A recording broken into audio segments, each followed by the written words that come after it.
Muy buenos días, bienvenidos a este segundo episodio, a esta segunda instancia de preguntas y respuestas en 30 minutos con nuestros socios amigos de COEX. Esta vez tenemos otra pregunta. Esta vez vamos a hablar de cómo los valores de la agilidad pueden mejorar tu ejercicio del liderazgo.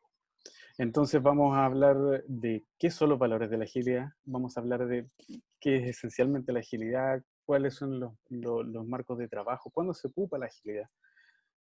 Cuáles son sus valores y qué tiene que ver eso con el día a día o con el ejercicio de liderazgo que podría cualquiera de las personas que esté mirando eh, llevar a cabo en su trabajo hoy día aquí.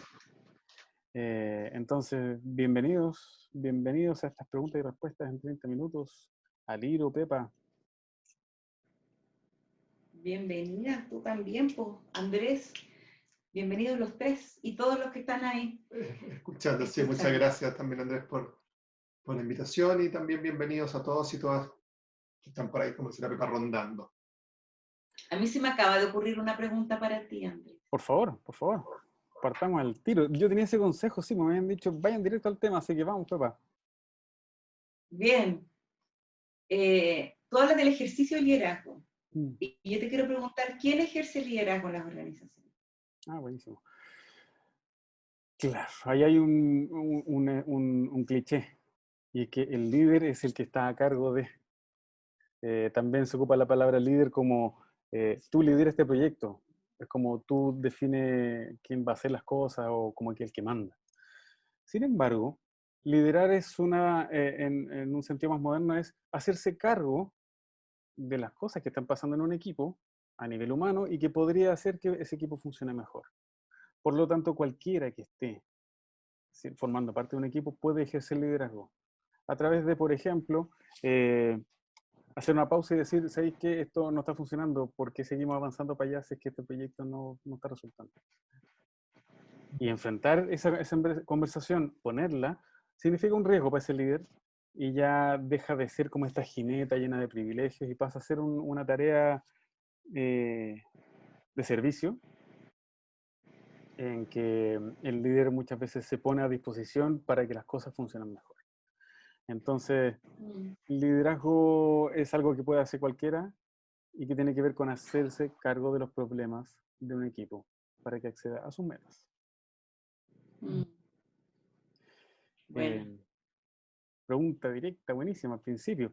Y desde ya, ustedes han conversado harto, o ustedes pusieron este tema de la agilidad. Así que mi primera pregunta hacia ustedes es, bien con peras y manzanas, bien en sencillo, para esa persona que ha escuchado muchas veces la agilidad, el mindset ágil, los nuevos sistemas de leadership, management. ¿Qué es agilidad?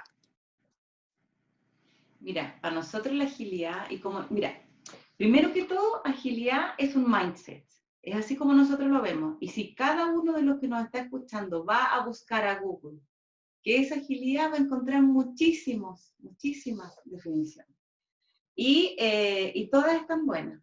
Eso es lo que a mí me gusta un poquito también de la agilidad, que de acuerdo a lo que a ti te sirve y lo que a ti te haga sentido está bien.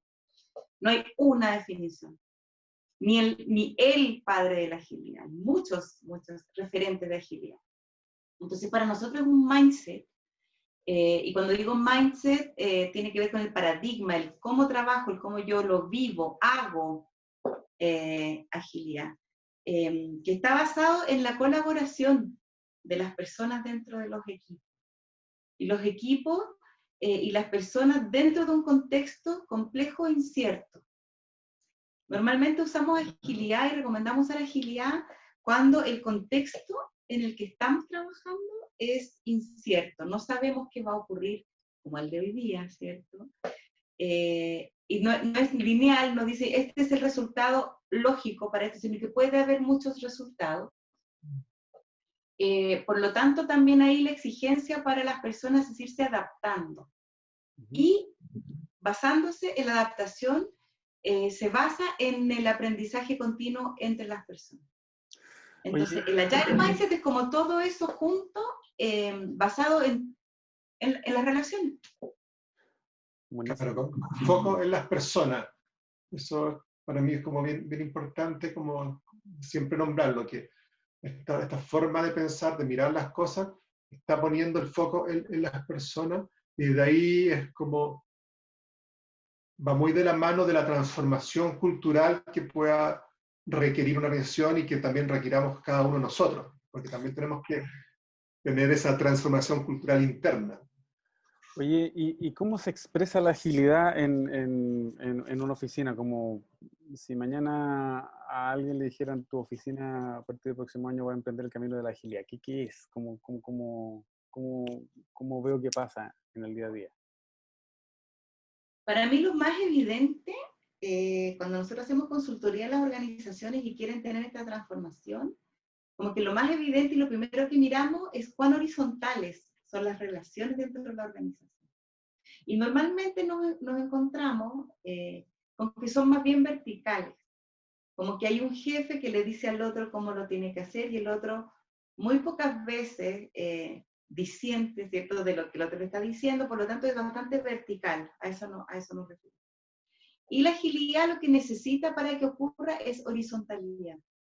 Todos tenemos roles, todos ejercemos nuestro liderazgo, todos estamos haciendo cosas que son importantes para el resultado y para el propósito del equipo y de la organización, independientemente de que tengamos roles diferentes. Pero la relación es absolutamente horizontal. Entonces, los equipos se mueven en conjunto, colaborando, con mucha conversación y además los resultados, ya sea los que queremos o los que no queremos tanto, los que no nos gustan tanto, son de todos. No es del jefe, no es del líder, no es de la organización, es repartido. O sea, implica rediseñar las relaciones, como implica redefinir cómo se organizan. Exacto. Y ahí tengo una pregunta para ti. Por favor. ¿Cómo tú estás viendo el liderazgo de las organizaciones hoy en virtud de esta horizontalidad que es necesaria para la agilidad? A mí me da la sensación que hay una diferencia grande entre lo que se dice y lo que se hace. Mm. Me da la sensación, evidentemente con altas posibilidades de equivocarme, pero también de estar registrando una sensación común, que hay una presión fuerte por fijarse en la persona, por atender al lugar que tienen las mujeres, por mirar la diversidad al momento de armar equipo. Y eso genera un montón de declaraciones que están muy buenas. Porque empiezan a aparecer en las misiones, empiezan a aparecer en los discursos. Queremos que esto sea así. La oficina va para allá. Y cuando hablo que hay una diferencia, no una diferencia maligna, sino que una diferencia como de tránsito. Falta el tránsito. ¿Qué vamos a hacer para que efectivamente una compañía haga lo que está diciendo? Como ejemplo, la otra vez estaba viendo una charla en que un montón de empresas, un grupo grande de empresas dentro de las cuales estaba Walmart y Apple, hicieron un manifiesto de cómo querían hacer las cosas de manera distinta. Ese manifiesto, 3 años después, ahora no tengo los datos, me encantaría tener las afirmaciones para contarles cuál era el manifiesto, pero parece que fue una parlamentaria gringa, lo que hizo fue decirle, interpelarlos públicamente y decir, ustedes dijeron esto, ¿cuándo va a pasar? Porque las prácticas asociadas para los empleados de Walmart y de Apple y de otras tantas empresas grandes no estaban siendo consistentes con lo que ellos habían dicho. Entonces esta diferencia yo la veo virtuosa. Muchos podrían mirarla con crítica y decir, se dice mucho, se hace poco. Yo lo veo con ganas ya partimos por decirlo. Hace un tiempo no se decía. Claro, como el poder de las declaraciones. Claro, queremos ser horizontales, queremos que todos lideren. Y en algún momento eso va a correr cuerpo, creo yo. Y a mí me parece que luego de esa declaración, gran declaración, ahí tiene que haber un compromiso real de toda la organización, y empezando por la plana directiva, ejecutiva, y que vaya bajando, pero que existe ese real compromiso, para que ahí las cosas sí vayan pasando. Y un compromiso que requiere su tiempo. Yo no sé si siempre como tratando de bajarlo al día a día. lo que tuvo que pasar para que ya no fuera fácil fumar en la calle o en restaurantes cerrados. Es un cambio cultural que toma su rato. Habrá habido resistencia, el cinturón de seguridad, cuestiones que nos pasaron a nosotros en el día a día, el camino a tener ciertos hábitos alimenticios. Va pasando a poco, pero pasa. Sí. Eh, Entonces, como yo lo escucho ahí, y como para irme a los valores, es que tiene que ver como cuántas veces también hemos visto los valores declarados de una organización, y su acción tiene nada que ver con este manifiesto, con la declaración de valores y etcétera. sí, pues, sí, sí. Y a propósito de los valores y retomando el, el nombre de este espacio, yo voy a mencionar los 4 valores.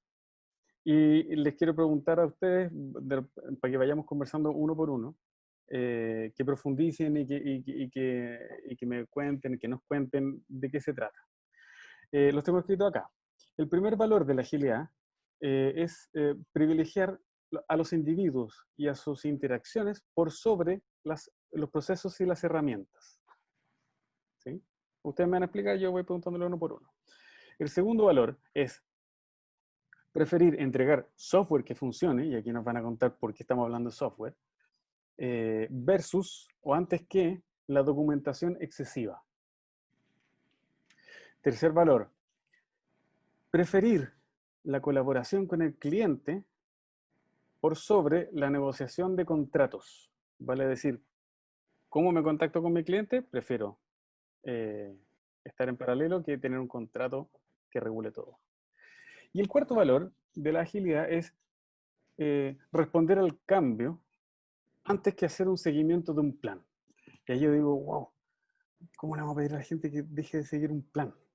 Entonces, comentemos primero, ¿qué sentido tiene para ustedes? O explíquenos un poco esto de privilegiar individuos e interacción antes que procesos y herramientas. ¿Cuál es el valor que hay ahí? Mira, a mí me parece que quiero hacer un paréntesis antes, como que siento que cuando yo conocí la agilidad y empecé como a capacitarme y a también acompañar equipos y a enseñarlo de alguna forma lo que yo sabía y cómo aprender con otros, una de las cosas que más me hizo sentido era el foco en las personas. Porque finalmente siento que de esa forma se hace sostenible la organización, se hace sostenible el aprendizaje, se hace sostenible todo. Entonces, cuando tú me dices personas, interacciones sobre procesos y herramientas, tiene que ver con que nuestro foco todo el rato, todo el tiempo es a las personas. Lo que no significa que a mí no me interesa que los procesos sean eficientes, que yo necesito tener las herramientas que necesito para hacer mi trabajo, también para darle valor al cliente y a la organización.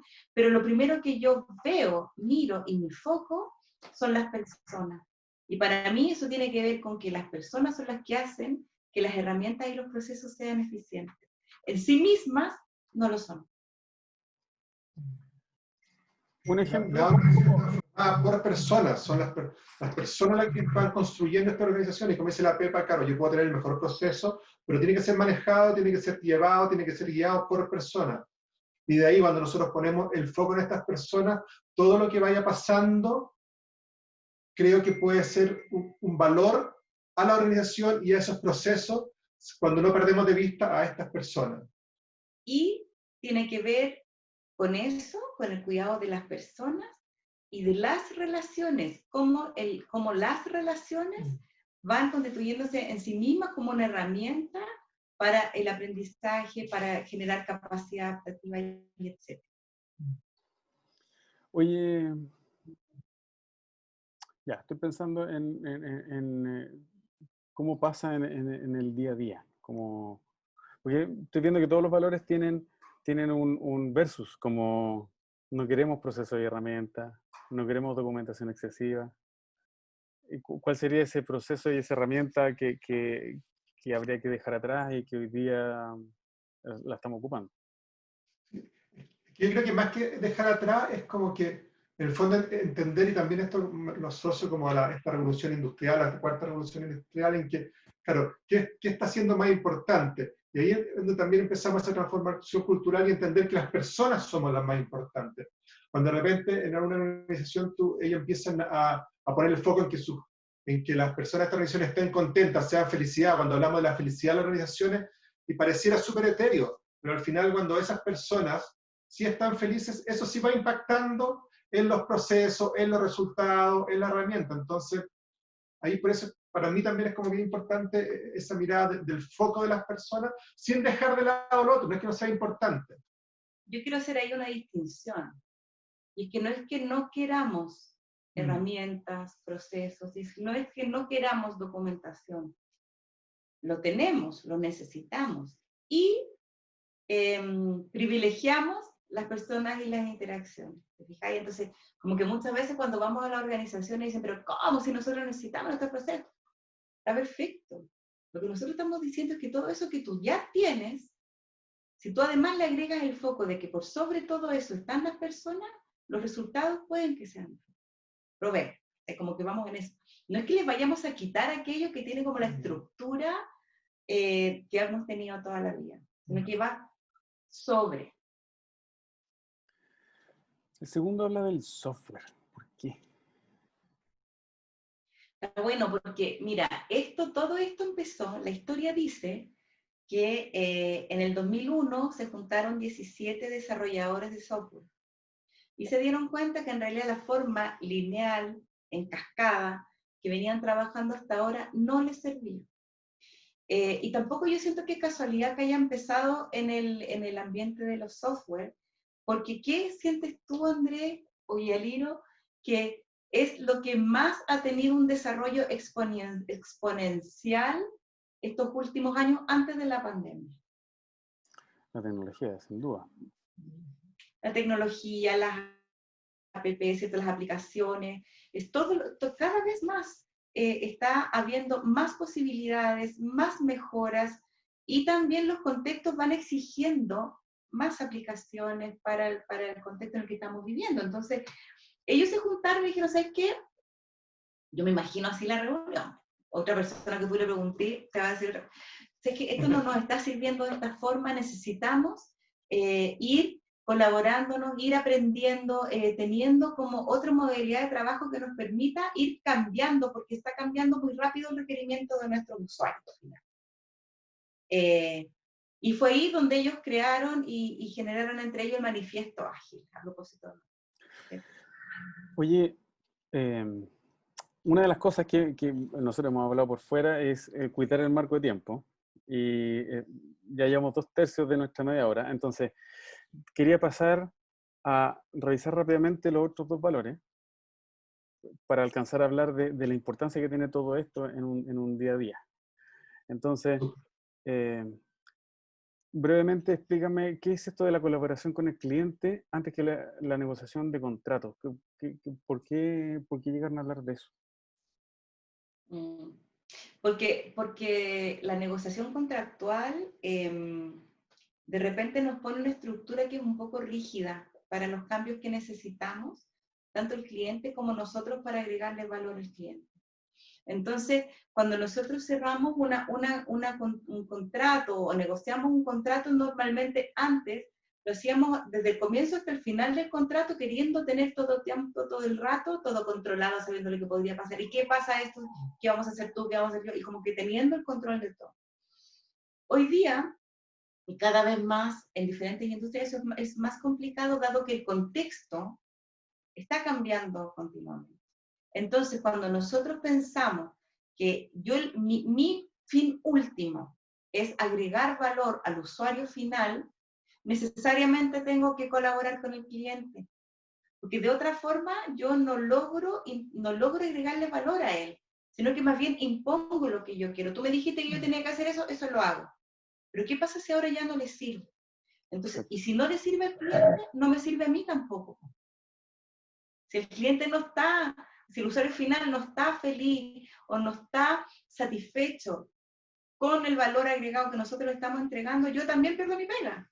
Entonces, como bien virtuoso, puede transformarse en algo bien virtuoso. Sí, eso es importante, que es para ambos lados, porque se empieza a construir, a mi juicio, una relación bien horizontal y flexible, en el fondo, donde ambos partes, el cliente y la organización se empiezan a escuchar, a escuchar, a entender los pedidos y a instalar esa capacidad de flexibilidad. Mira, si en realidad esto se quedaría mejor, ya sí, más allá de lo que pueda decir el contrato, entonces se va buscando un bien común. Sí, y aquí yo quería preguntarte, Andrés, yo siento que este valor es uno de los que muchas veces más le tiran el pelo un poquito a las organizaciones más tradicionales. Entonces, te quería preguntar a ti desde el liderazgo, ¿por qué crees tú que esta puede ser un valor que cause tanto incertidumbre a las organizaciones? En un inicio. Yo lo asocio al tipo de relación que tú buscas tener y cuál estás necesitando. Entonces, si yo con mis proveedores trato de establecer un puente de proveedor, lo que voy a hacer es cuidar la información que le entrego, básicamente tratar de controlarlo. Por lo tanto, es más probable que tenga un contrato, que tenga fechas, que tenga boletas de garantía, que tenga sistemas que rigidicen, establezcan o traten de predecir nuestra relación. Y lo más difícil es colaborar, porque cuando yo colaboro lo que estoy haciendo es entregarle al otro poder de decisión sobre algo que yo me gustaría tener el 100% del poder.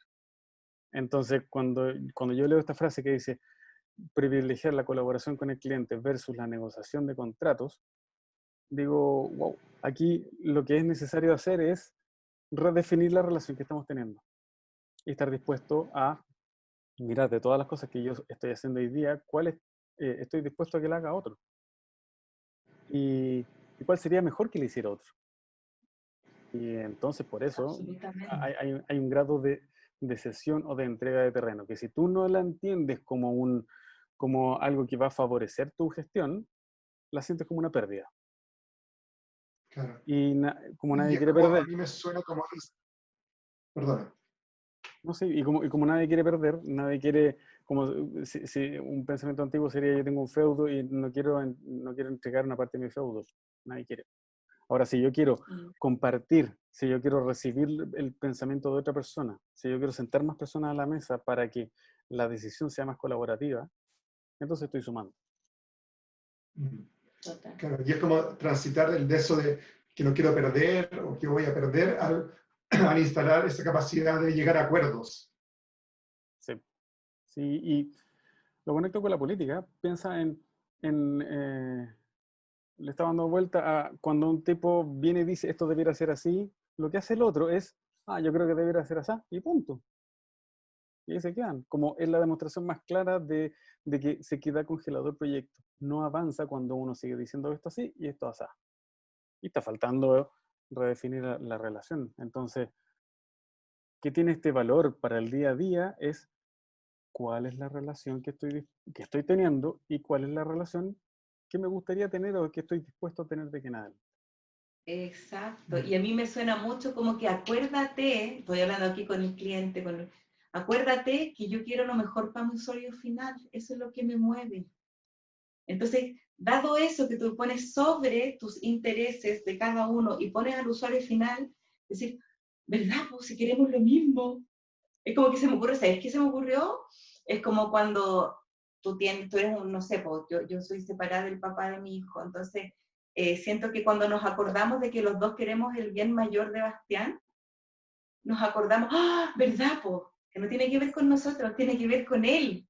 Entonces ahí empieza a ver como, no sé si me fui en volar, pero como que siento que... Sí, pues está súper bueno, y ahí, perdón, retomo lo que decías recién hace un segundo.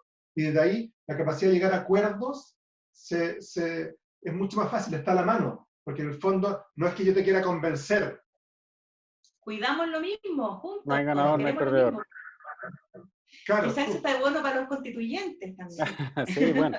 Está súper bueno porque lo que decía Andrés, como llevándolo a la política, a mí cuando yo escucho un programa político, un programa de debate, es como que cada uno quiere convencer al otro. Y desde ese lugar, y vuelvo a repetir el tema, olvidamos el llegar a acuerdos. Bien, súper bueno. Tenemos 3 minutos para el último. Sí, el último. El último valor dice responder al cambio antes que el seguimiento de un plan. Ese yo creo que de los 4 es como el más evidente, pero lo podríamos comentar igual. Me imagino que en una época de A ver, cambio. pues, ya, pero coméntalo tú, pues, a ver, Ya, dale tú, cuéntanos qué miras tú con eso. yo creo que estamos frente a una sorpresa. Siento que lo que pasó con la pandemia fue como un aceleramiento, como que se nos trajo a presente cosas que nosotros pensábamos que estaban lejos. La irrupción de la tecnología, el teletrabajo, la redefinición del centro de tu negocio. Y esa velocidad o ese aceleramiento nos puso arriba de la mesa algo que nos habían dicho en libros, y es que todo va a cambiar y que el cambio va a ser cada vez más acelerado. Mm. Entonces, como que no habíamos hecho los lesos, como que en algún momento va a haber que redefinir la manera de trabajar, en algún momento vamos a tener que atender a esto de la diversidad, pero hoy día es más urgente que nunca estar atento a lo que está pasando, a las repercusiones inmediatas y a las que podrían venir para empezar a soltar el plan o hacer un esbozo de plan que sea susceptible de cambiar dado lo que estoy viendo. Entonces, y ahí se me conecta la última como distinción, y es en qué medida estás atento a lo que está pasando. En qué medida estás conectado Bien, con lo que está está súper pasando. bueno. Y yo tengo una pregunta, otra pregunta para ti. ¿Puedo hacer otra al Por tiro? favor. Es como, ¿por qué crees tú que nos estábamos haciendo los lesos? ¿De qué nos estábamos haciendo los lesos? ¿Cuál es el desafío ahí que nos hacemos los lesos?